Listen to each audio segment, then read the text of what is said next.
교재 분묘기직권 한번 보시니까 분묘기직권 아마 생활에서도 많이 좀 필요할 것 같습니다. 자, 여기다 이제 분묘기직권도 한번 정리를 해 놓으시면 될 것 같습니다. 먼저 판례가 뭐라고 하고 있나 보셔야 됩니다. 자, 먼저 371페이지에 이제 묘지. 자, 묘지 써놓고 오래되면은 이장 못한다라고 땅값도 못 준다라고 할 수가 있습니다. 자, 뭐 첫 번째 그냥 의의는 좀 간단하게 보시고요. 그다음 이제 분묘기지권이 어느 경우에 성립하는지 지료 있다 없다 생각을 좀 해놓으셔야 됩니다. 먼저 첫 번째는 승낙이 먼저 있었습니다. 승낙을 얻어서 이제 2번으로 왔습니다. 승낙을 얻어서 묘지를 설치했을 때, 그러면 승낙 받을 때 지료 있을 수도 있고 없을 수도 있고, 자, 지료 OX만 한번 잘 써놓으시면 좋을 것 같습니다. 그리고 자, 두 번째가 거의 대부분일 겁니다. 남의 땅에다가 조용히 묘지를 설치해놓고 아주 오래됐다. 자, 먼저 첫 번째 보실까요? 저 끝에 보시면 20년간 평온공연하게 자주 필요 없고 선이나 무과실 그게 까다로운데 다 필요 없다입니다. 아무 소리 안 하고, 그리고 묘지를 내놓고 공개적으로 공공연하게 묘지를 점유하면은 여기는 지료가 있다 없다? 지료 없다. 자, 2번 뒤에다가는 지료 X, 지료 있고 없고 설명을 정확하게 해야 됩니다. 그 다음 이제 지료 보실까요? 이제 세 번째, 매돈의 묘지는 이제 지료가 생겼다. 요 지료가 이제 생겼다. 판례도 소개하는 것 같습니다. 그 가로 1번에서 이제 다시 한번, 자, 지료 있다 없다가 나와 있습니다. 매도인의 묘. 그래서 자기 토지 위에다가 묘지를 설치해놓고 다 다르죠. 첫 번째는 완전히 남의 땅이고, 뭐 두 번째도 남의 땅인데 동의 없었던 게 첫 번째. 그리고 두 번째는 동이 있었고요. 여기는 그냥 본인 땅에다가 묘지를 설치해놨다는 겁니다. 그런 사람이 토지 소유권을 보류하거나 그 다음에 분묘를 함께 이전한다는 특약을 함이 없이 그냥 땅이 팔렸다입니다. 저기 매매 등에는 경매도 들어가 기억을 하셔야 됩니다. 경매 등으로 토지가 처분이 되면은 이때는 지료가 있다 없다? 지료 있다. 라고 판례가 이제 새로 등장하면서 지료 내라. 제일 아래쪽에 동그라미 2번에 그 2015 여기 판례가 바로 지료 있다. 라고 저기서부터 이제 바로 생겼다는 겁니다. 지료 있다. 지료도 상당히 괜찮다. 뭐 5%나 7% 정도를 지료로 받을 수가 있다는 겁니다. 판례가 아예 그냥 예시를 하고 있습니다. 그런 식입니다. 그다음 공시 방법은 그냥 내놓고 아까 보셨던 것처럼 공공연하게. 자, 그러니까 이제 평장이나 암장은 인정된다 안 된다. 공연. 자, 거기 이제 문제가 생기면은 인정 안 해줄 거랍니다. 비겁하게. 평평하게 묘지 같기도 하고 아닌 것 같기도 하고 암장을 아예 숨겨놨습니다. 그런 사람한테 인정해주면 안 된다. 민법에 신의성실의 원칙을 위반합니다. 뒤통수 치는 거 게임입니다. 그래서 두 번째 끝에 이제 평장, 암장은 인정되지 않아요. 라고 기억을 해주셔야 됩니다. 뭐 2000년가도 인정 안 된다고 합니다. 그리고 네 번째 이제 그 범위에 대해 아까 이제 공지까지도 인정을 해줍니다. 30제곱미터를 넘어서도 뭐 받침대라든지 비석이라든지 이런 것들은 얼마든지 설치를 할 수 있다는 겁니다. 그렇다고 사성, 쌍분이네, 합장이네 거기까지는 아니다 그럽니다. 법에도 한계가 있다. 그만해라 그럴 겁니다. 너무하잖아 라고 할 수가 있습니다. 그래서 첫 번째 줄에, 두 번째 줄에 중간에는 공지는 인정되고요. 근데 사성, 둔덕을 친다는 세 번째 끝에 있네요. 사성은 된다, 안 된다? 안 된다. 사성은 정말 사치다, 그입니다. 자, 그 정도면 너무 심하고, 그입니다. 토지 소유권 아주 죽이려고 작정했냐, 이럴 겁니다. 그 다음 이제, 지료 여부가 이제 가로 1번이 나옵니다. 이제 20년 평온 공연하게 점유. 거기에 이제 두 번째 끝에 CO 취득입니다. 요거 지료가 있다 없다? 지료 없다. 계속 주무셨으니까 계속 주무셔라. 요 소리가 이제 지료 없다. 아주 싸다. 그럴 겁니다. 대신에 이번에 자기 소유 토지에다가 묘지를 설치해 놓고 묘지가 팔렸다. 매매로 팔렸다. 경매로 팔렸다. 지료 있다 없다? 다 볼 건 없고요. 지료 있다. 지료 아예 있는 걸로 뭐 내용은 아예 안 물어봐도 이제 될 거니까 지료 있다. 그리고 한 네 번째 줄에 이렇게 2년분 이상 연체가 되면은 지상권처럼 소멸 묘지 싸들고 나갈 수도 있다는 겁니다. 그 정도로 문제가 된다. 그 2년분 연체된 것도 연체 이자까지 해서 받을 수 있고 연 5%는 자연스럽게 받을 수 있어. 기억을 주셔야 됩니다. 그다음 이제 373페이지에서 우리 분묘는 뭐 경관 묘지는 뭐 30년 이런 거 없으니까요. 그냥 영구 묘지는 있으면 계속 존속을 할 수가 있다는 겁니다. 네 번째 줄에 나와 있습니다. 딱 중간에 묘지가 존속하고 있으면 막 계속 존속한다. 그리고 잠시만 멸실돼 있다는 겁니다. 그러면 그것도 다시 살아납니다. 아주 불멸의 이순신이라고 있습니다. 이건 죽지도 않습니다. 결론적으로 살아남을 수 있다 보셔야 됩니다.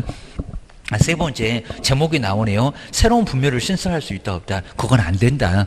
너무한다 그럽니다. 그리고 마음대로 막 이장하고 이런 것도 안 된다. 자, 대신에 이제 분묘기지권이 성립했을 때는 고요프로 이장 인정된다고 합니다. 어차피 성립했던 거니까. 근데 성립 안 된 것들은 임의대로 막 이장하거나 새로 설치하거나 그런 건 안 돼 라고 기억을 꺼내셔야 됩니다. 자, 1번에 그런 내용 나오고 3번에 그런 내용 나오고, 자, 이 정도면 충분하게 한 문제 정도는 아예 풀 수가 있습니다. 많이 어렵지는 않고 시험할 때 설명해서 조심해라 그 얘기입니다. 그 다음에 뒤로 넘겨보실까요? 374페이지가 이제 장사 등에 관한 법률, 여기도 이제 한꺼번에 같이 묶어서 나오는데, 바로 묘지의 면적, 그리고 여기는 뭐 용어정의 같은 거 아예 뭐 낼 정도는 아예 아니니까 묘지의 면적. 특히 이제 375페이지 딱 중간에 보시면 저기 설치 면적 30이네, 100이네, 그리고 1000이네, 그리고 10만이네, 뭐 이런 것들 정말 가장 많이 냈습니다. 저기 개인 묘지에다가 막 여기도 이제 20도, 그리고 60도 내보고, 최근에도 이제 또 역시 여기도 많이 내봤습니다. 묘지 면적을 넣으면 1년이나 징역이나 1000만 원이나 벌금을 당할 수가 있다는 겁니다. 왜? 전 국토가 묘지화되게 생겼는데 묘지를 크게 쓰면 되겠냐고 라고 해서 문제가 된다는 겁니다. 보셔야 됩니다. 먼저 첫 번째, 먼저 개인 묘지는 설치해놓고 하나니까 설치해놓고 30일 이내 신고를 하면 된다는 겁니다. 완전 30세트입니다. 면적도 30, 기간도 30일 이내, 그리고 신고가 나면 300만 원 과태료 얻어맞을 수가 있습니다. 가정묘지, 그다음에 종종 법인묘지라고, 그러니까 여기도 이제 거기 자동 이제 원칙은 허가를 받아야 되는데 설치해놓고도 신고를 하라는 겁니다. 설치했다고 그 얘기입니다. 그다음 말이 이제 30일 이내 시군구청에다가 신고를 하고, 그리고 자 먼저 거기 설치 절차는 설치하기 전에 우리 가족묘지 2개 이상은 허가를 먼저 받으라는 겁니다. 개인묘지는 하나니까 설치해도 되는데 나중에 신고만 좀 되는데 여기는 허가부터 먼저 받아야 됩니다. 허가 안 받으면 2년이나 징역이 있습니다. 설명해라 고소입니다. 가족묘지, 종종본종, 법인묘지 2개 이상의 묘지, 집단적으로 들어온 묘지는 뭐부터 받아라? 허가부터 받아라. 2학년 2반의 제재를 받을 수가 있다는 겁니다. 이 법상 최고형은 2학년 2반 기억을 하셔야 됩니다. 그다음 이제 한 기당 점유 면적 보실까요? 개인 묘지는 하나니까 그냥 30입니다. 근데 가족 묘지는 하나당입니다. 요거는 10. 그다음 종종본종도 2개 이상 묘지니까 10. 그러니까 3분의 1을 좀 줄이라고 하고 있습니다. 그리고 저 합장을 또 이제 숫자를 바꿔서 시험 문제도 내본 적이 있었습니다. 합장은 얼마다? 15. 저걸 20이다 이렇게 시험 문제에 내본 적이 있습니다. 합치는 거니까 조금만 더 줄여라 그런 것 같습니다. 20 말고 15라고 기억을 주셔야 됩니다. 면적 초과하면 또 1년이나 징역을 얻어맞습니다. 그리고 이제 설치 면적 보시니까 이제 질시험 문제 많이 나오는 설치 면적. 먼저 개인 묘지 얼마다? 30 제곱미터 이하로. 자, 이하니까 30까지는 괜찮습니다. 그 다음에 자, 가족 묘지는 얼마라고? 요거 이제 전체니까 얼마다? 바로 100. 거기다 하나당 이런 건 12이고 그입니다. 그리고 이제 종중 문중은 점점 더 커지죠. 김씨들, 박씨들 아주 집성점. 자, 그러니까 10배 딱 더 커졌습니다. 그러니까 여기다 100 그러면 안 됩니다. 만은 없습니다. 1000제곱미터 이하. 그 다음 이제 법인묘지 보시니까 불특정 다수. 자, 그럼 얼마다? 요거는 10만. 만은 아니고요. 10만 제곱미터 오히려 이상. 오히려 이상입니다. 이하가 아니라 크게라 그럽니다. 크게입니다. 조금 설치해놓고 몇 개 안 되면 문 닫아버립니다. 근데 여기는 많이 하게 되면은 이제 땅이 아까워서라도 계속 할 거예요. 그런 생각인 것 같습니다. 그다음에 이제 분묘 형태에서 먼저 봉부는 1m를 넘어가지는 말라는 거고요. 1m 이하로 설치를 하고, 그리고 평본으로 설치하겠다고 하면 50cm 이하로 설치를 하고 계십니다. 그다음 이제 봉합묘, 이렇게 집처럼 만들어진 게 봉합묘입니다. 먼저 개인 묘지 같으면 바로 10제곱미터를 뭐 초과할 수가 없고, 면적도 한번 잘 보시고요. 그리고 가족 묘지 30, 그다음 이제 종중은 배. 뭐 이런 한 번도 아직 안 내봤지만 그래도 조금 조심은 하셔야 됩니다.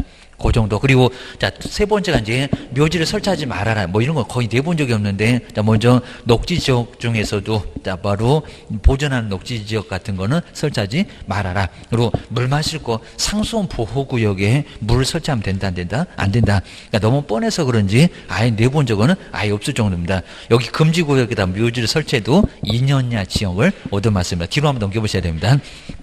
자, 보면 금방 알 수 있는 지역들이니까 한번 봐주시고, 문화재가 있는데 거기다가 묘를 설치하려고 토지용계 확인서 떼보면 나올 거니까 피해라, 그 소리입니다. 그 다음 네 번째, 이제 여기도 주거지역, 상업지역, 공업지역, 개발할 땅 거기다 묘지를 설치하면 어떡하는데, 요 소리입니다. 수변, 그죠? 물 가까운 쪽에다 묘지 설치해도 안 되고, 그리고 도로하고 접하고 있습니다. 접도구역도 안 되고요. 하천, 그 다음에 농사만 지어야 된다는 농업진흥지역, 뭐 뻔할 거고요. 그 다음 이제 생활환경보호구역, 그 아래 이제 산림, 채종리, 종자를 캐야 되니까 묘지 설치하지 말라는 거고, 시험림, 그 다음 이제 뭐 특별산림보호구역, 산림도 그렇구나, 그입니다. 그 다음 이제 그 아래도 이제 보존국유림, 그리고 백두대간 보호지역, 다 토지연계 확인서 떼보면 나와깁니다. 그리고 자, 10번에는 머리가 많이 날리는 지역을 사방지라고 합니다. 사방지. 사방지에는 뭐 머리 날려서 묘지도 설치 못할 건데 나무를 심어야 돼. 그런다고 합니다.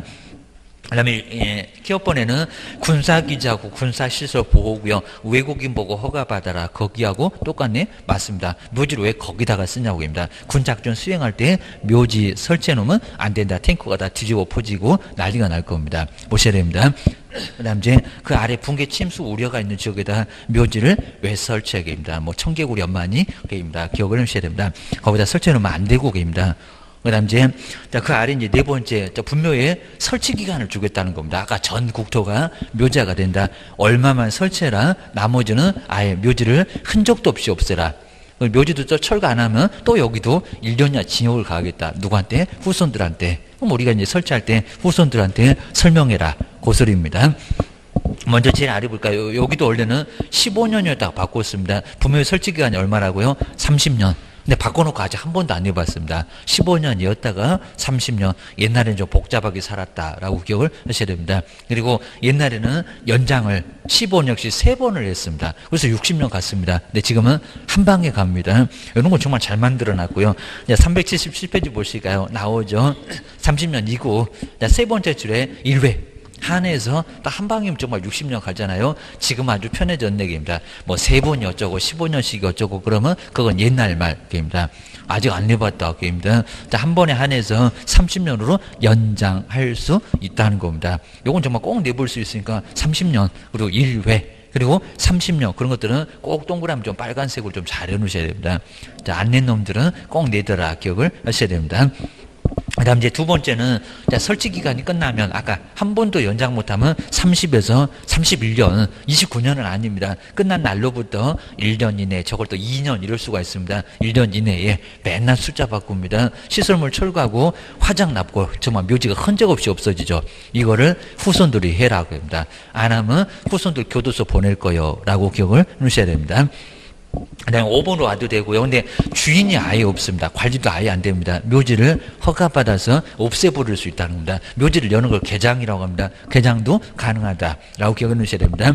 자, 먼저 동그라미 1번에서는 이것도 거의 내본 적은 사실 없긴 한데 그래도 신경 써놓으셔야 됩니다. 자, 분묘를 관할하는 시장 등의 허가, 세 번째 앞쪽에 이렇게 허가를 받고요. 허가는 재량이 있으니까 안 내줄 거예요. 그럼 어쩔 수가 없습니다. 그리고 그 옆에 볼까요? 매장된 CC나 묘를 열어서 유고를 개장 이렇게 할 수가 있다는 겁니다. 정말 흔적 없이 무용고 묘지는, 주인이 없다는 묘지는 없앨 수도 있다는 겁니다. 땅 소유권자가 기억을 하셔야 됩니다. 근데 동그라미 2번에서 아무 그래도 개장한다고 하더라도 알려는 줘야지 이렇게 했습니다. 저 3개월 이상도 아직 한 번 안 내봤지만 개장하려면 미리 3개월 이상 기간을 정해서 여기라도 1개월 그러면 안 되고 6개월 그래도 안 되고 맨날 숫자 바꿔. 그 다음에 연고자한테 알려줘야 된다. 근데 연고자를 모르면 어떡하라고 합니다. 서울 가서 김서방 찾으라고 그러면 안 되니까 그럼 공고하라고. 그러니까 가끔씩은 매장 공고 이런 것들 이제 개장 공고 이런 것들이 신문에 저기 구석대기 너무 깨알 같아갖고 잘 안 보이기도 한데 아주 그냥 조그맣게 나옵니다. 그게 이제 묘지를 열어버리겠다 이런 소리입니다. 여기 나오죠. 연고자를 알 수 없으면 그 뜻을 개장하겠다고 공고를 하면 된다는 겁니다. 그거 공고했다고 이제 시장님한테 가갖고 묘지를 없애고 싶어요. 그럼 없애버릴 수 있다는 겁니다. 그거 기억을 꼭 넣으셔야 됩니다. 그다음 뒤로 넘기셔도 괜찮고요. 요 정도. 자, 그다음 이제 그 정도까지 이제 보시면 이제 어느 정도 이제 문제는 풀 수가 있고요. 그다음 이제 무용고 묘의 처리 절차. 뭐 처리 절차는 자세하게 아예 안 될 정도니까 이렇게 보시고 아래 이제 6번째 나이만 저 70세 이상만 조금 조심하셔야 됩니다. 묘지를 사전에 매매하지 말아라. 라고 하는 게 바로 이제 요 사전 매매 금지. 6번째 제목 정도만 보시고 아마 한 번도 아예 4번 정도 없어도 조금 제목 정도만 보시면 될 것 같습니다. 사망하기 전에 바로 묘지 같은 것은 여기 매매하지 말아라 이런 것 같습니다. 자, 그 아래쪽에 이제 매장, 화장이나 그다음 개장의 신고. 아까 매장 그리고 화장했을 때도 또 신고를 하라는 겁니다. 이 정도 이제 여기도 신고 30일 이내에 신고를 해야 됩니다. 그렇게 했습니다. 라고 신고까지 해줘야 됩니다. 그다음에 옆에 이제 379페이지에 자연장지는 가끔씩 나올 때가 정말 있고요. 이제 여놓은 것까지 아주 그냥 속색입니다. 매장 말고 자연장지, 그냥 나무 밑에다가 심거나 아예 그냥 묘지를 설치하거나 잔디 밑에다가 그냥 아예 그냥 묘지를 설치하는 건데 훈조가 아예 없습니다. 그래서 이제 좀 자연 친화적이다 해가지고 좀 괜찮다고 보고 있습니다. 나 먼저, 자, 1번에 이제 기업번 보시면 개인, 그리고 가족의 자연 장지, 면적. 네, 그 아래 나올 건데 100제곱미터 미만으로 설치를 할 수가 있습니다. 그리고 여기는 신고만 해주면 된다는 겁니다. 가족이래도 약간 좀 다릅니다. 그 다음 이제, 자, 동그라미 2번 이렇게 자연장지 조성하고 나서 꼭 30일 내 신고. 아까 매장도 그랬었고, 자연장지도 설치했습니다. 30일 내 신고. 그 정도만 해주면 됩니다. 그리고 이제, 자, 가로 2번 보실까요? 가로 2번은 이제 사설 자연장지인데, 여기도 면적을 꼭 조심하실까요? 저기 이제 종중문중의 자연장지는 시험 문제 딱 한 번 내봤습니다. 23회 때인가. 입니다. 개인하고 가족의 자연장지 하나만 설치할 수 있는데, 여기 개인의 자연장지는 30제곱미터 미만. 근데 여기 또 미만입니다. 이하가 아니라. 그리고 가족이나 자연장지는 얼마다? 100제곱미터 미만. 요런 숫자 한번 꼭 정리해 놓으실까요? 요거 숫자는 아직 한 번도 안 내봤지만 그래도 조심하시고요. 그 다음에 2번. 연호문 시험 문제 내봤다. 종중. 그리고 문중의 자연장지. 아까 그냥 매장은 종중, 문중, 묘지 그랬고요. 가족 묘지, 개인 묘지 그랬고, 자연장지. 그렇죠. 자연에다가 묘지 설치한다는 자연장지입니다. 뭐 수목장 이러면서도 많이 봤을 겁니다. 그래서 얼마라고요? 2,000. 더블로 늘어났죠. 입니다. 아까는 1,000이었는데 종종 문종 묘지는 정말 1,000원 늘어났습니다. 한번 나중에 뭐 숫자도 다시 정리해 볼 겁니다. 그리고 이제 뒤로 한번 넘겨보셔야 됩니다. 그 다음 이제 재단 이제 아닌 이제 우리 종교 같은 경우에는 종교는 4만 그렇습니다. 4만 제곱미터 이하로. 여기 이제 절차가 허가가 될 거고요. 규모가 크게 오니까. 그 다음에 공공법인이나 이제 법인묘지. 아까 10만 제곱미터 이상. 딱 반토막입니다. 바로 법인의 자연장지는 5만 제곱미터 이상이라고 기억을 해주셔야 됩니다. 그 다음에 이제 세 번째 이제 저런 문제가 꼭 시험 문제 이렇게 장사 등에 관한 법률. 그리고 분묘기지권 한 문제 매년 작년도 역시 나왔었습니다. 매년 한 문제가 나와요. 라고 기억을 좀 해주셔야 됩니다. 자, 여기서 이제 설명인데 틀린 것은 뭐니 여기입니다. 자, 먼저 그냥 1번은 그냥 개장을 하면은 그리고 신고를 해야 된다. 근데 한번 이제 1번을 보셔야 됩니다. 먼저 이제 여기서 이제 개장을 한 자는 시신 또는 유골에 그리고 현존지라고 했었고요. 그다음 이제 현존지나 그다음에 개장지를 관할하는 그다음에 시장 등한테 각각 신고를 해야 된다. 여기 이제 개장을 바로 이제 여기는 한자 그래놨습니다. 근데 뭐라고요? 개장을 하려면 그래야 됩니다. 하려면. 그러니까 사전에 먼저 뭐 합니까? 사전에 먼저 신고를 해줘야 됩니다. 요건 뭐 최근에 시험 문제는 아닌 것 같은데 아주 예전 거 기억하셔야 됩니다. 한자 그래놨죠. 한자 말고 사전에 먼저 해야 된다. 묘지를 열려면 먼저 사전에 먼저 신고를 해야 됩니다. 허가부터 먼저 받아야 되고 게임입니다. 그다음 2번에서 개인의 자연장지는 조성을 한 후에 30일 이내 맞죠? 요건 조성을 다 해놓고 나서 30일 이내 신고만 해주면 되고. 그 다음 이제 우리 가족의 자연장지 또는 종중문중 옛날에 종중묘지 이러면은 허가였습니다. 여기는 가족 묘지라 하더라도 자연장지, 그리고 저기 이제 여기 자연장지는 신고만 해주면 됩니다. 여기 좀 차이가 있습니다. 그래서 이제 예전에 뭐 시험 문제에 종중문중에다 허가 받는다, 아니다, 신고만 해주면 됩니다. 근데 절차가 좀 다른 게 가족의 자연장지는 사후에 신고인데 요 종중문중의 자연장지는 사전 신고입니다. 시기만 약간 다릅니다. 그건 심하게 안 내봤는데 신고 정도면 된다는 겁니다. 자연장지니까 매장 안 하니까 여기는 신고만 해줘라. 절차가 아주 간단해졌습니다. 우리 종중문중 아주 겹경사입니다. 면적도 1000에서 2000으로 늘고 허가였는데 신고로 절차가 가벼워졌고 교도소 안 갈 거고 그입니다. 그 정도로 종중문중만큼 아주 겹경사입니다. 절차도 간단해지고 면적도 오히려 커졌고 그놈만 정말 그렇습니다. 그다음에 네 번째, 법인 등의 자연장지를 조성하려면, 자, 여기도 이제 이렇게 하려는 그래야 될 거고요. 시장 등한테 여기는 허가. 워낙 규모가 크니까 이건 허가를 받아야 됩니다. 종교, 그다음 이제 법인, 여기는 어쩔 수가 없다는 겁니다. 허가 받아. 허가 안 받으면 교도소 보낼 거예요. 구수리합니다. 그리고 화장하려면 당연히 신고해 줘야 되고요. 이런 절차가 거쳐가고 입니다. 이건 아주 예전에 좀 문제가 있습니다. 그다음 이제 농지 문제도, 농지법 문제도 꼭 우리 시험 문제 법령에서 하나가 나오고 그냥 농지법 그대로입니다. 농지 전답 과수 지목이 그렇다는 거 아실 거고요. 그다음 이제 농지 소유의 제한. 그냥 뒤로 한번 넘겨보시면 될 것 같습니다. 뭐, 요 정도는 우리 법령에서 안 나올 건데, 꼭 숫자 갖고 시험 문제 계속 냅니다. 자, 먼저, 382페이지에서, 여기서는 우리, 바로 이제 1번은 거의 안 내봤는데, 2번다 5년 이상 이렇게 시험 문제, 그것도 최근에 내본 적이 있었습니다. 자, 먼저, 상속을 받는 사람은, 근데 농사를 지으면 만을 넘어갈 수도 있을 건데, 상속받은 사람은 얼마까지 소유할 수 있다고요? 만 제곱미터. 이런 것도 시험 문제 자주 나옵니다. 10,000제곱미터까지는 가능하다입니다. 상속. 근데 몇 년 이상 농사를 짓다가 이농했을 때 얼마까지는 취득할 수 있다고요? 8년. 8년은 5년 이렇게 시험 문제 내본 적이 있습니다. 자, 2번에서 8년에다가 꼭 동그라미 치고 또 숫자 바꿀 거예요. 이제 5년 한번 바꿔봤으면 10년 이상 그러려나? 아니요. 8년 이상입니다. 저기 뭐 면제된다는 숫자하고 똑같네? 8년 이상 겁니다. 8년 이상 농사 지으면 면제가 거의 양도소득에 대해서 세금이 거의 없잖아요. 라고 기억을 하시면 될 것 같습니다. 8년이다. 그리고 여기도 만은 똑같습니다. 상속하고 이농은 만. 기억하시면 됩니다. 맨날 저 숫자 바꿔 계입니다.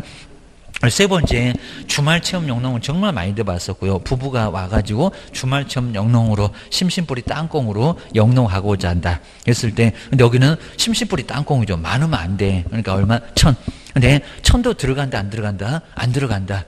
근데 부부 각각 이렇게도 시험 문제 내본 적이 있다는 겁니다. 부부 각각이라고요? 아니요. 세대요. 합쳐서 딱. 남편도 무슨 990 안 된다고요? 그입니다. 부인도 990 안 되고 둘이 합쳐서, 그리고 1000도 안 됩니다. 좀 적게 해라. 심심풀이 땅콩이다 보니까 1000제곱미터 미만. 또 그리고 이제 시골에 가서 그냥 너무 크게 그러면 그냥 고기만 구워 먹고, 그냥 고추는 그냥 뿌려놓고 거두지도 않고 이러다 보니까 촌 사람들은 싫어해요. 그입니다. 그러니까 많이 여기는 취득하지 말아라. 그런 것 같습니다. 그 다음 이제 아래쪽에 이제 농지 취득 자격증명의 의의. 자, 의의 쪽에서도 적어도 한 23회 때인가 시험 문제 나온 적이 있습니다. 농지 취득 자격증명은 농지의 효력을 발생시키는 요건인가 아닌가 입니다. 농지 취득 자격증명이 입니다. 법률행위에 효력을 발생시키는 요건이다 아니다. 요건은 아니다. 조심하셔야 됩니다. 그냥 당사자 있고 목적 있고 의사표시 문제 없으면 돼야지, 농지취득이 꼭 있어야 효력을 발생시키냐고입니다. 그러니까 등기할 때 필요한 소리지, 바로 효력을 발생시키는 요건이다 아니다. 근데 그때 시험 문제가 효력을 발생시키는 요건이다 해놓고 왜 틀렸게 그것도 시험 문제 내본 적이 있었다는 겁니다. 딱 네 번째 줄에 있습니다. 효력을 발생시키는 요건 이다가 아니라 아니다. 거기 아니다 꼭 동그라미 좀 해놓으시고 이다 그러면 X. 문장이 좀 어렵다 보니까 또 뭔 소리 안 돼 라고 해서 또 내볼 수 있다는 겁니다.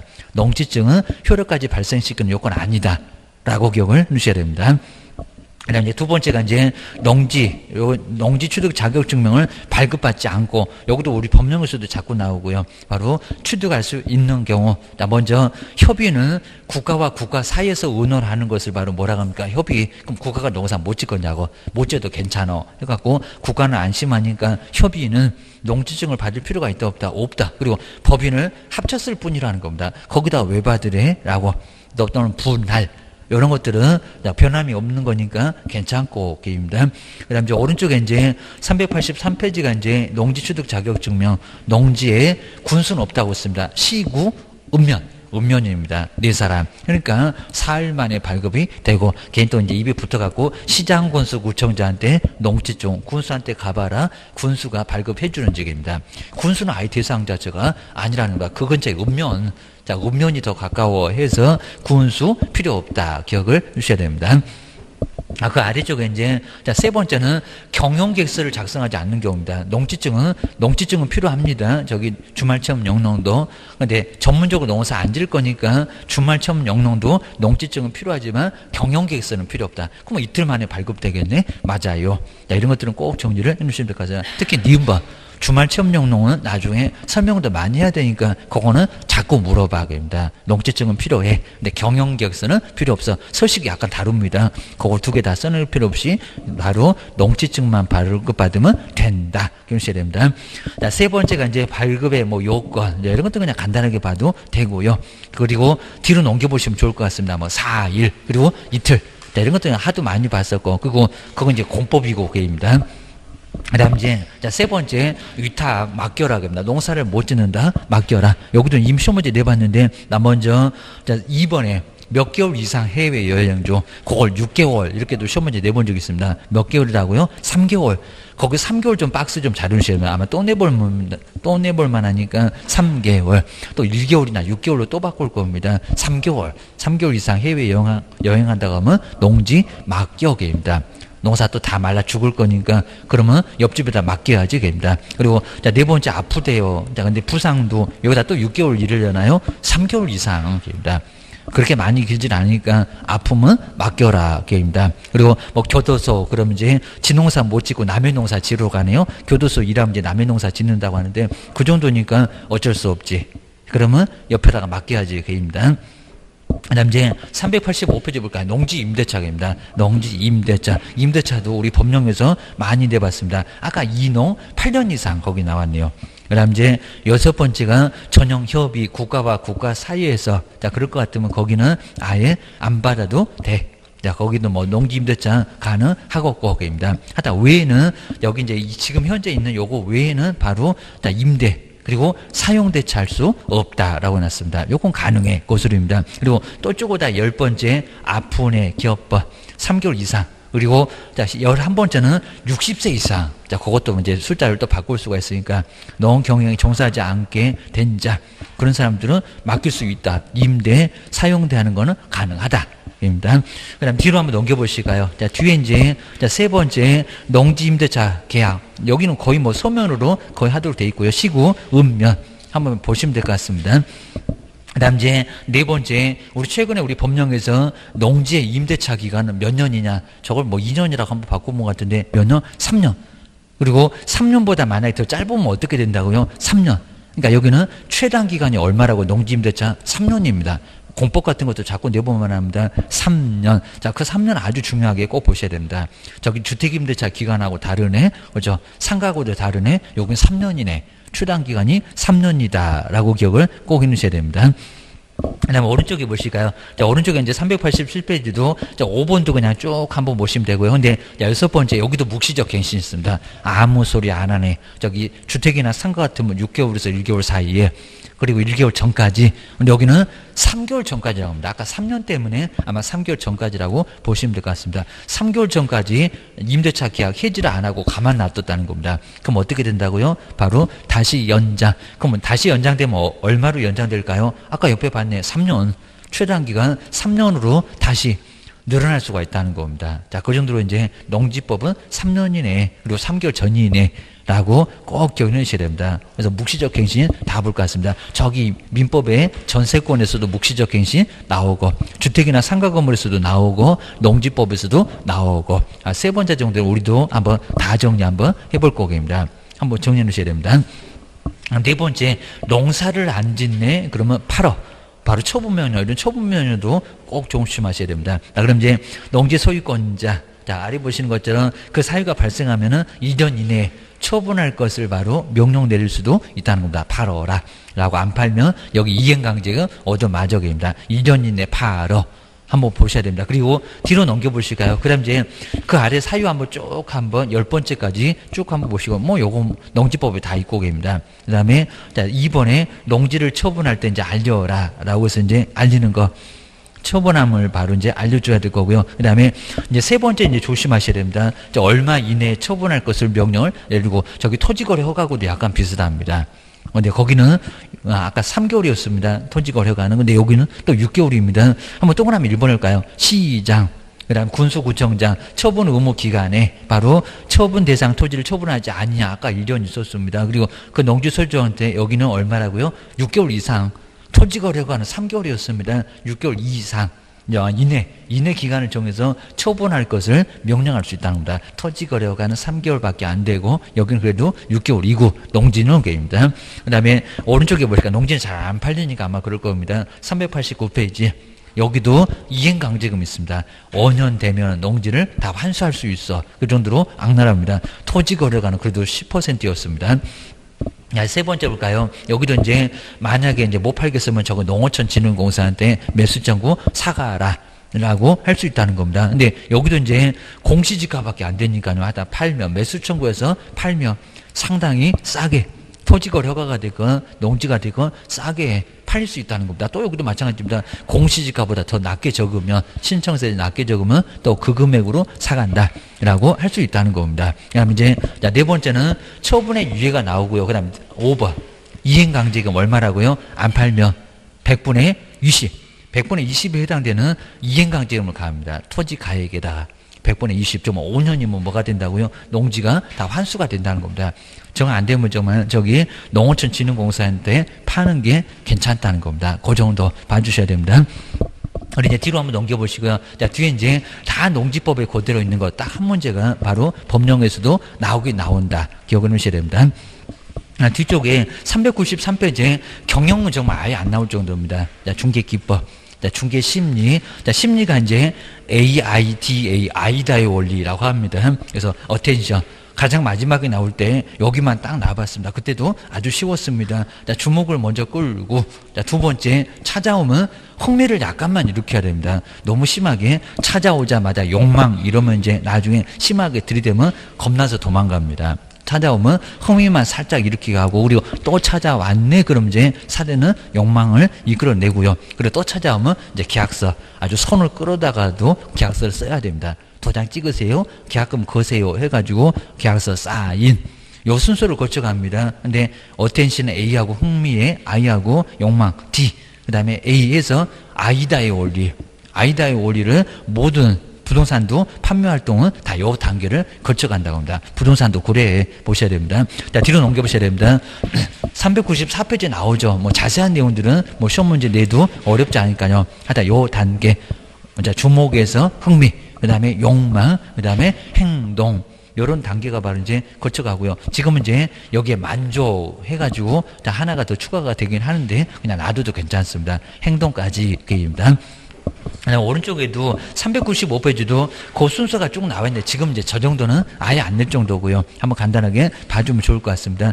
뒤로 넘겨보실까요? 그 다음 이제 고객의 유형도, 자, 지금 이제 아예 안 낼 정도니까 바로 396 해서 정말 여러 가지 유형이 있습니다. 거기에 유형도 거기에 맞춰서 이제 좀 대처를 하면 바로 되는 사람이 바로 여기에 바로 형태. 그 다음에 부동산의 특징도 이제 뒤로 한번 넘겨보시니까 뭐 셀링 포인트, 경제적, 그 다음에 법률적, 그 다음 이제 이렇게 이제 기술적 이런 측면에서 이제 볼 때 바로 셀링 포인트. 자, 지금은 아예 안 낼 정도고요. 그 다음에 뭐 판매 소구점이라서 판매 강조점, 아파트나 열집이나 단독주택의 공장의 상가의 판매 강조점, 이런 것들도 그냥 참고만 해주시면 될 것 같습니다. 뭐 개론등에서도 많이 나오긴 나올 겁니다. 우리 법령에서는 안 나와. 그 정도입니다. 그리고 뒤로 넘겨볼 시간 이제 400페이지에 클로징은 끝을 맺는다입니다. 자, 클로징 예전도 조금 냈었는데 지금은 아예 그냥 안 내다시피 할 정도의 클로징, 계약을 끝낸다.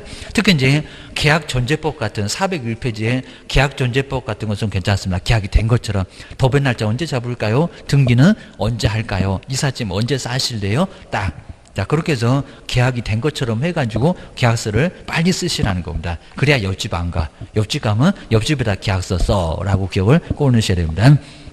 우리가 머무르고 있으면 옆집에서 계약서 다 쓴다는 겁니다. 하여튼 무조건 빨리 내가 계약서 쓸 거예요. 옆집을 거쳐왔으면 하여튼 저 집을 다시는 못 가게 또 해야 됩니다. 자, 뒤로 한번 넘겨보시고요. 자, 뒤에 이제 뭐 중개업 경영이 무슨 특징을 가지고 있다. 아예 안 낼 정도니까 너무 많이 쭉 써놨는데 405페이지까지 쭉 한번 봐주시면 좋을 것 같습니다. 거기 뭐 문제는 아예 안 봐도 될 정도입니다.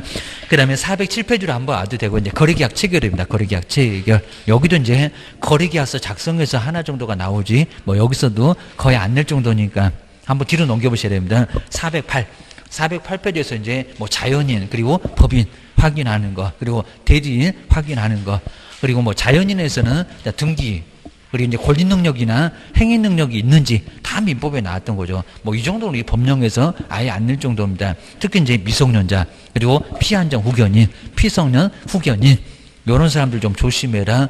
무효는 아니지만 언제든지 취소 들어간다. 조심해야 된다는 겁니다. 그다음 이제 409페이지에서 대리인 위임장하고 인감증명서 가지고 임의 대리인, 그럼 위임장하고 인감증명서 확인을 정확하게 해야 된다는 겁니다. 확인 안 하면 문제가 돼. 네, 확인되면 괜찮습니다. 대리권 소멸한다고 하더라도 표현된 때문에 본인이 책임을 지고 민법 배운 대로 게임입니다. 확인만 잘하면 돼요. 게임입니다. 그 다음에 종중재산은 상당히 좀 복잡하니까 막 정관 이런 것들 모두 확인해야 됩니다. 동의를 받아서 처분하나, 안 그러면 문제가 될 수 있다는 겁니다. 합의 배웠잖아 라고 정리를 해주셔야 됩니다. 그 다음에 두 번째 법인은 법인의 대표자, 그리고 법인에서 위임장, 인감증명서 있는지, 그리고 법인이 동의를 했는지입니다. 전체 의사로. 이런 것들은 확인을 꼭 해야 된다는 겁니다. 안 그러면 문제가 돼. 회사하고 계약할 때도 있어요 라고 기억을 하셔야 됩니다. 법인 등기상 증명서 확인해 봐야 되고, 대표자도 당연히 확인해 봐야 됩니다. 크게 문제가 됩니다. 그 다음 뒤로 넘겨보시고요. 그 다음 이제 뭐 410페이지 뭐 작성상 유의사항 이런 것들도 뭐 나올 만한 건 아니고요. 그리고 오른쪽에 이제 411페이지에 고리계약서, 뭐 건물조교가 앞에서 배웠었던 거 다시 한번 확인하는 차원에서 나오고 있습니다. 거래단사 인적사항, 매도 매수인의 주소, 성명 등 나올 만한 건 없고요. 물건의 표시, 소재, 면적, 지목, 이런 것들이 바로 이제 거래계약서 규제사항에 들어가고, 그리고 두 번째가 이제 거래 금액, 계약 금액, 그 지급일자 등 해서 이제 계약금, 중도금, 잔금 받아가는 거, 그리고 계약금을 왜 받나, 중도금을 왜 받나, 잔금을 왜 받나 설명을 좀 해줘야 된다는 겁니다. 그리고 뒤로 넘겨보시고요. 그 다음 이제 412페이지에서 이제 우리 민법에서는 계약금, 그리고 중도금, 잔금 한 문제 정도는 거의 자주 나옵니다. 거기는 이제 자세하게 꼭 알고 계셔야 된다. 근데 우리 법령에서는 그 정도는 안 나와. 그 정도입니다. 그 다음에 413페이지에 이제 물건의 인도유시, 그리고 무슨 권리가 넘어가냐, 권리전의 내용, 뭐 이런 것도 이제 거래계약서 저 앞쪽에서 이미 다 봤었습니다. 그 다음에 뭐 임대차에 뭐 물건의 뭐 표시나 목적이나 뭐 이런 것들은 뭐 법령에서 뭐 나올 만한 거는 아니고요. 그냥 뒤로 넘겨보셔야 됩니다. 그 밖에 약정 내용까지 해서 이제 건물 조교가 인권 거래 계약을 체결했다라고 해서 봤었던 거래계약서 기재사항 9개만, 그 정도만 뭐 시험 문제 나오지, 뭐 나머지는 크게 나올 건 없습니다. 그 다음 이제 뭐 415페이지 뭐 따로 나올 건 아닐 것 같고요. 전자계약. 이제 요즘은 전자계약으로 종이가 이제 아예 없어지고 전자계약서로, 휴대폰도 그렇잖아요. 안 쓰고 그냥 아예 그 단말기에다가 막 사인하고 그렇잖아요. 입니다. 태블릿에다가. 그러면 네, 되는 형태. 우리도 그렇게 이제 가고 있다는 겁니다. 그냥 그림만 한번 간단하게 봐주시면 좋을 것 같습니다. 자, 뒤로 한번 넘겨보시고요. 그 다음 이제 뭐 전자계약의 뭐 시스템 이용. 자, 이런 건 뭐 시험 문제 가면 지금은 아예 아닐 거니까 이제는 종이계약서 없어지고 전자계약으로 아예 체결한다 라고 하는 게 바로 이제 전자계약 한번 보셔야 됩니다. 그다음 뒤쪽에 이제 421페이지까지 뭐 자세한 내용들, 거기는 아예 나올 건 아예 없을 거니까 그 정도. 그다음에 이제 거민 쪽으로 와볼까요? 거민이 안 나온 지가 꽤나 오래됐습니다. 422페이지에 거민. 자, 거민은 저기 등기법에서도 나올 겁니다. 등기법. 자, 먼저 거민은 계약서에다가 거민을 받아라. 그러니까 도장 받고 오라는 겁니다. 검사 받고 와라. 그 소리가 바로 거민 그런 것 같습니다. 근데 거민은 소유권 이전인데 유상무상을 아예 안 따집니다. 무조건 거민, 유상무상 계약에 다 받아와. 탈세나 투기를 방지하겠다 이런 소리인 것 같습니다. 그러면 검인을 받으려고 하면은 그러니까 423페이지에 왜 거기서 6개 그 6개가 있어야 검인 날인이 된다는 겁니다. 뭐가 빠졌네요. 검인 날인 못해 죽었네요. 자 이러니까 6개 저 6개가 뭐냐고 공시법 등에서도 많이 나왔었다는 겁니다. 우리 법령은 그런 거 안 나겠지만 검인 대상이 뭐냐 이런 것들은 꼭 내볼 만합니다. 당사자, 목적, 부동산, 그리고 계약, 연월, 일, 대금, 거래계약서 거의 비슷해요, 여기입니다. 그 다음 이제 개업공인중개사, 그리고 조건이나 기한. 그럼 이제 왼쪽에 금방 보셨던 건물조교가 인권거래계약을 체결했다, 거래계약서, 기재사항. 근데 저 오른쪽에 이제 검인용 계약서는 당사자 해서 당, 그리고 뭐, 그 다음에 계대. 앞글자만 따갖고 당모가지 계대가리 이런 나오고 있습니다. 자, 1번, 2번. 당모 계대 그러잖아요. 당모가지 계대가리는, 당모가지하고 계대가리는 누가요? 자, 5번에 보니까 그 중개사 할 때 중이 좋아한대요. 당모가지하고 계대가리는 중이 좋아한다. 이런 식으로 앞글자. 괜히 그냥 한번 먹고 나가고 그냥 아주 맞들려갖고 날 새는 줄 아직 모른다는 도둑개입니다. 여기서 늦게 배운 도둑이 그래서 중이 좋아한다. 그렇게 앞글자 딱 나옵니다. 듣는 중이 좀 기분 나쁘겠지만 당사자, 목적, 당목 계대, 당모가지 계대가리는 중이 좋아한다. 이렇게 딱 몇 개? 6개라고 기억을 하셔야 됩니다. 그 다음 이제 뒤로 한번 넘겨보시고요. 자, 그 다음 이제, 자, 그 뒤에서 이제 한번 이제 문제. 자, 문제가 이렇게 조금 나와 있긴 하는데, 그리고 뭐 검의 신청 절차, 그 다음에 형벌. 한번 이제 간단하게 이렇게 봐주면 될 거고요. 자, 그래서 검의 받냐, 안 받냐, 요 정도만 우리 법령에서 가끔씩 나옵니다. 그 다음에, 자, 뒤에 이제 426페이지에서 검의는 유상무상을 아예 안 따진다고 했습니다. 근데 받아야. 아까 소유권 이전이라고 했습니다. 그럼 지상권, 지역권, 전세권 같은 거 받을까? 안 받을까? 자, 먼저 첫 번째, 이것도 아주 예전에 시험 문제 같은데 지상권 안 받죠. 소유권 이전이 아니니까. 근데 유상무상 안 따진다고 했어요. 증여 받죠. 자, 증여는 이제 거래는 아니니까 부동산 거래 신고 아니고 토지 거래가 대상도 아닌데 증여는 거민 대상에 들어갑니다. 거민. 저 시군구청에 가가지고 증여하려면 거민을 받아온다고 합니다. 중요계약서에도 들어갑니다. 자, 임대차 안 들어가고요. 전세권, 저당권, 소유권만이니까. 아주 편합니다. 유상무상 안 따지는데 소유권 이전은 검인 받아와라. 그래야 등기가 된다. 안 그러면 등기를 아예 못한다는 겁니다. 뭐 답은 2번. 뭐 이런 형태로 예전에도 쭉 나왔었다는 겁니다. 그러니까 우리 법령도 내면은 또 내용입니다. 교환이나 증여나 대물 변제나 이런 것들이 꼭 시험 문제에 답이 된다라고 기억을 꺼내셔야 됩니다. 그 다음 이제 명신탁인데 429페이지 명신탁은 뭐 1차가 됐건 또 2차가 됐건 꼭 명신탁도 시험 문제가 한 문제는 반드시 아마 우리 법령에서도 이제 올해도 꼭 우리 명신탁은 시험 문제가 꼭 한 문제 정도는 꼭 나올 것 같습니다. 자, 1차가 됐건 자, 2차가 됐건 명신탁 정도는 꼭 정리를 한번 해 놓으시면 좋을 것 같습니다. 자, 먼저 이제 429페이지인데 1차, 2차가 모두 관련되니까요.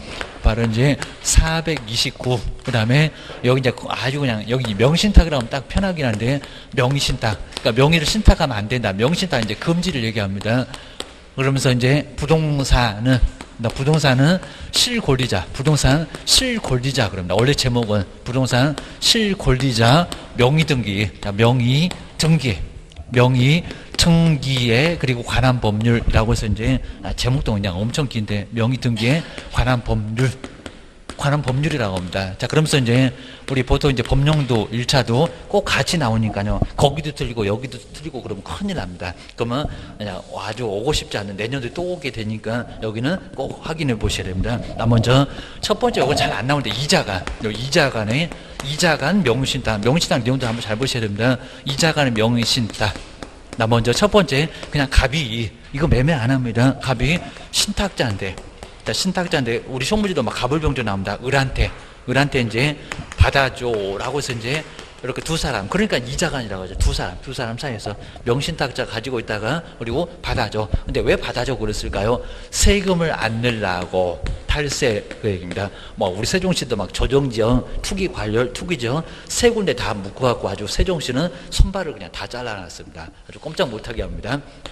그 다음에 돈 되니까 그럴 겁니다. 그러니까 세종시 자꾸 전국에서도 관심 있어 한다는 겁니다. 부동산 가격이 어때요? 하면서 많이 물어봅니다. 우리가 있는지도 모르면서 탈세 그리고 탈법으로 합니다. 탈세 탈법 목적으로 뭐 한다고요? 그러니까 의사표시는 다 맞다는 겁니다. 그래서 의사표시가 문제가 있으면 저기 뭐 비진의 표시네 사기네 사고네 강박이나 할 건데 그거 아니라는 겁니다. 의사표시 정확하게 일치해요. 일치하면 보호를 할 건데 이것들이 목적이 안 좋아. 탈세나 탈법 목적으로 돈 안 갚으려고 세금을 안 내려고 그런 목적으로 명신당 약정을 한다는 겁니다. 자, 그럼 이제 여기서 자, 첫 번째로 보실게요. 그 명신당 약정은 이렇게 명신당 약정은 저 약정이 안 좋은 목적인데 약정을 보호해줍니까? 아예 없습니다. 보호 안 해준다. 무효.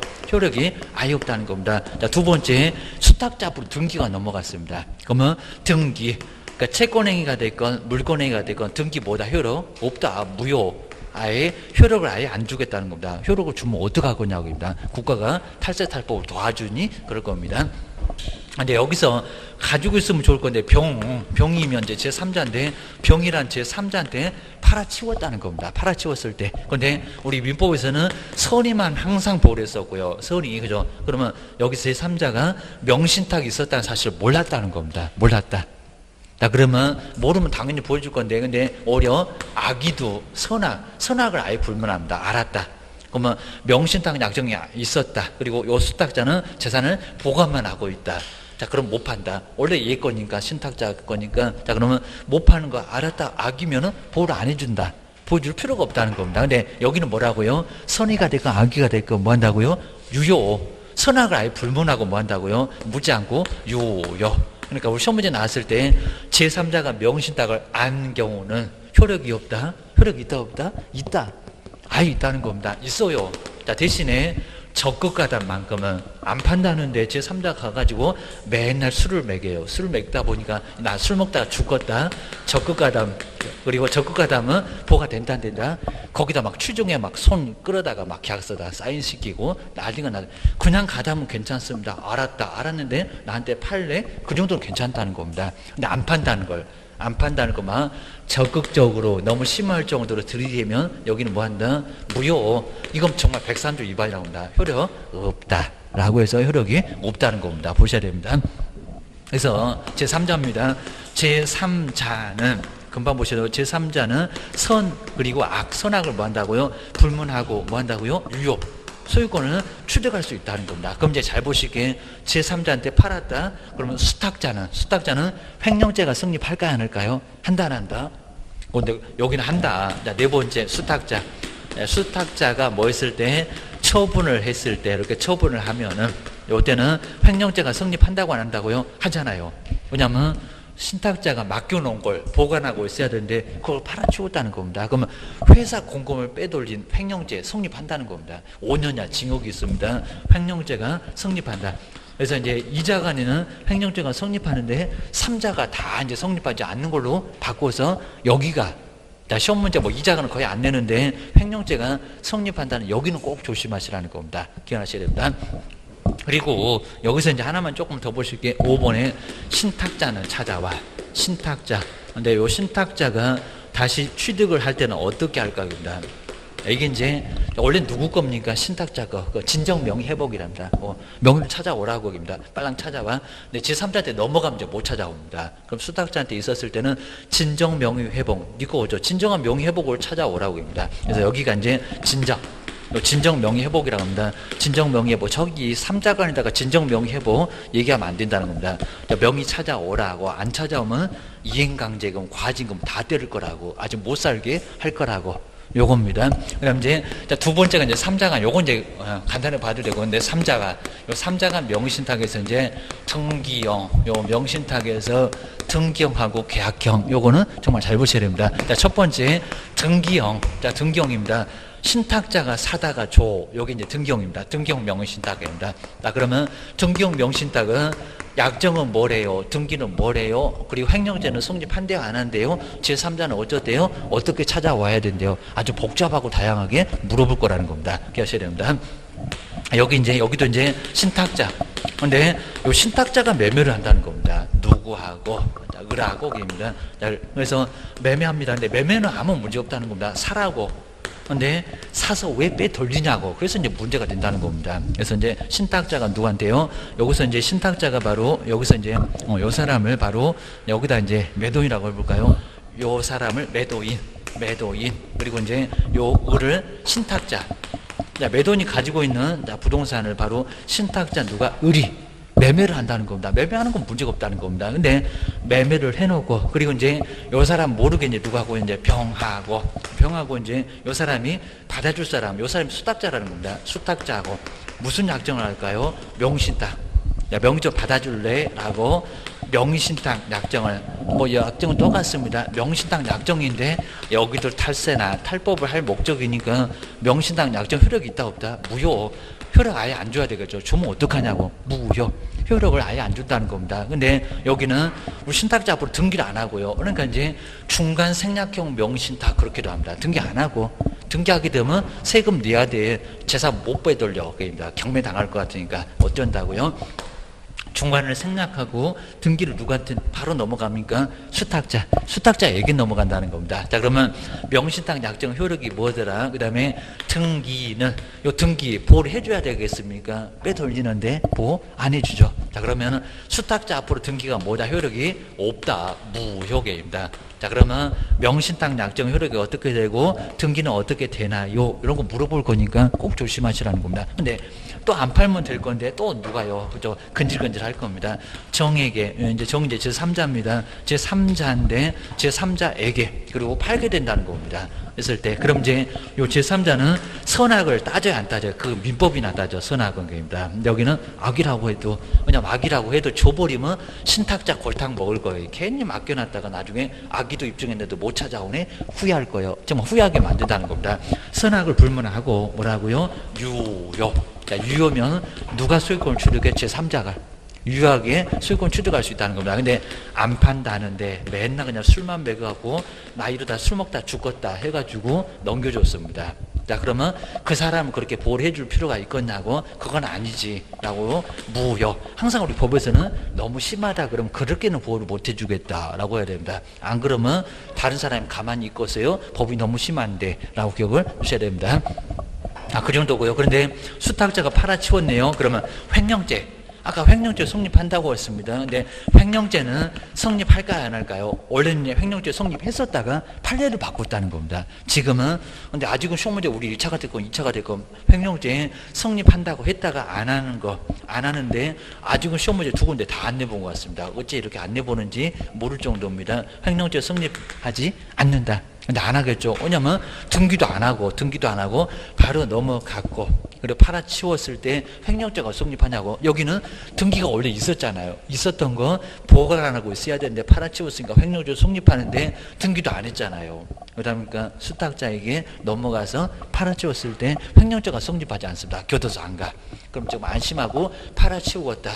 불안해서 등기 못 맡기겠다 그럴 겁니다. 자, 팔기도 어렵다. 주시더만. 그럼 만약에 이제 여기 안 넘어갔습니다. 이렇게 이제 넘어가지 않는 상황에서 그러면 신탁자는 어떻게 취득을 해오냐고 찾아오라고 합니다. 안 찾아오면 이행강제금 때리고 그리고 과징금 때리고 아주 정말 못 살게 합니다. 30%, 10%, 20%의 이행강제금 교도소도 이미 보냈고요. 그래서 여기는 크게 문제가 된다는 겁니다. 그럼 어떻게 찾아올 건데 됩니다. 자, 그러면서 지금 현재 소유권 누구한테 있습니까? 소유권 누구라고요? 꼼짝한 거 무효다.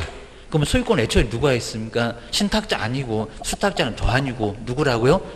매도인.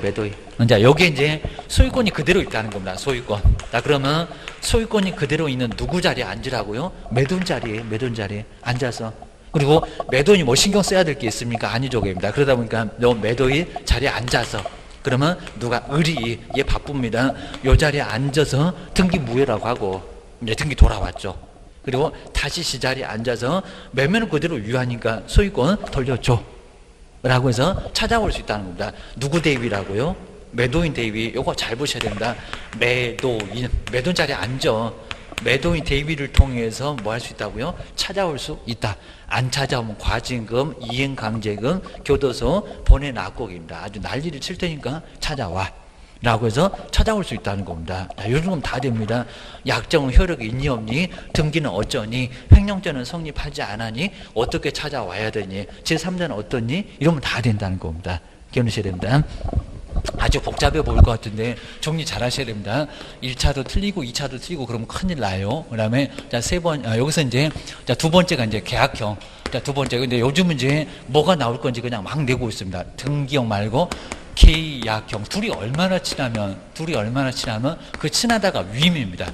위임 좋다는 겁니다. 내가 돈 줄 테니까 네가 살아라고 위임형이라고도 합니다. 계약형 명의신탁. 자, 그러면 여기는 돈만 주다 보니까 신탁자가 나선다 안 나선다? 안 나선다. 자, 그러면 또 여기도 이제 갑은 뭘까요? 매도인인데 여기서 거래하는 사람 누구라고요? 의리입니다. 그럼 누구라고요? 신탁자가 의리. 수탁자입니다. 돈을 받아서 수탁자가 매매를 해오게 됩니다. 자, 그러면 누구는요? 여기서 이제 여기는 병이라고 해볼까요? 병이라고 하고, 그다음에 의리. 자, 의리 바로 이제 신탁자라고 볼까요? 신탁자가 똑같이 이렇게 맞추려고 신탁자가 돈만 줘요. 매매 안 한다는 겁니다. 그래서 여기서 이제 명신탁 약정을 하고 이렇게 명신탁 약정을 하고 하다 명신탁 약정은 요것들이 또 빼돌리려고 그리고 돈 안 갚으려고 그러지. 요거는 효력이 있다 없다 무효. 다 보니까 명신탁 약정은 효력이 있다 없다 없다. 줄 필요가 없다는 겁니다. 효력 없게입니다. 그다음에 여기서 이제 조심하실 게 근데 매도인이 명신탁 약정이 있었다는 사실을 어떻게 아냐고 전혀 몰랐다는 겁니다. 그냥 뭐 단순히 수탁자가 돈을 가지고 사는 줄 알았다. 그래서 매도인이 뭐였을 때 명신탁이 있었다는 사실을 몰랐을 때 뭐라 합니까? 선의 이렇게 약정이 있었다는 사실을 선의도 아예 몰랐다는 겁니다. 이게 이제 모른다입니다. 모른다. 아예 몰랐다. 죽었다 깨어나도 나 그런 거는 아예 생각도 못 해봤다. 라고 해서 아예 모르는 상황이 발생했다는 겁니다. 그랬을 때 등기가 넘어갈 건데 아까 등기 다 무효라고 했습니다. 그러면 가백에서 등기가 넘어갈 건데 이 등기를 뭐라고 할까요?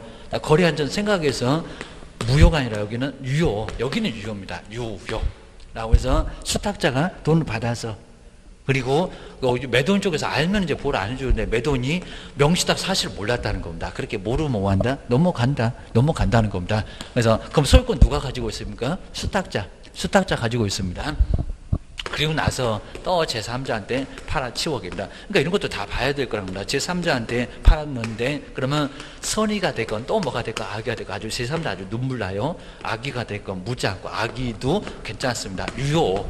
누가 수익금만 취득한다고요? 적극가다 아니면 맨날 술만 먹여서 나이 들다가 죽겠다 그 정도 아니면 막 추중에 빼앗아온 거 아니면 여기는 이제 무효되겠다. 그렇게까지 보호해줄 리가 없으니까 웬만하면 다 보호가 돼. 자, 그런데 여기는 소유권 누가 갖고 있습니까? 수탁자. 그러면 횡령죄가 성립해요 아니에요? 네 거 그랬는데 그럽니다. 횡령죄 성립하지 당연히 않는다. 그러니까 요건 이제 아예 바뀔 이유가 없는데 요놈을 바꿔놨다는 겁니다. 옛날에 횡령죄가 성립한다고 했었다는 겁니다. 근데 지금은 안 그래. 여기도 횡령죄가 성립하지 않아. 게임입니다. 성립하지 않아요. 게임입니다. 근데 여기는 찾아올 수 있을까요? 찾아올 수 없겠죠, 게임입니다. 그죠?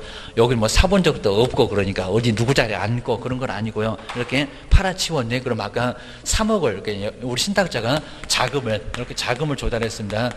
자금을 2억을 조달했다. 그러면 팔아서 수탁자가 2억을 가지고 있네. 이건 누구 돈인가? 신탁자 돈. 그럼 이건 뭐요?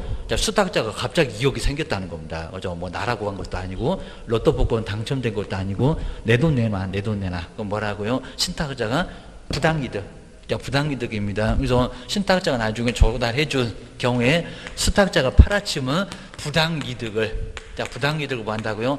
자, 등기는 못 찾아와요. 부당이득 뭐 한다고요? 근데 돈 없다고 배째라 막 그럴 겁니다. 부당이득 반환. 교도소 보낼 수도 없고. 그럼 괜히 돈 주고 맡겼네. 내가 후회하게 만든다고 했잖아. 그입니다. 부당이득 반환을 주장.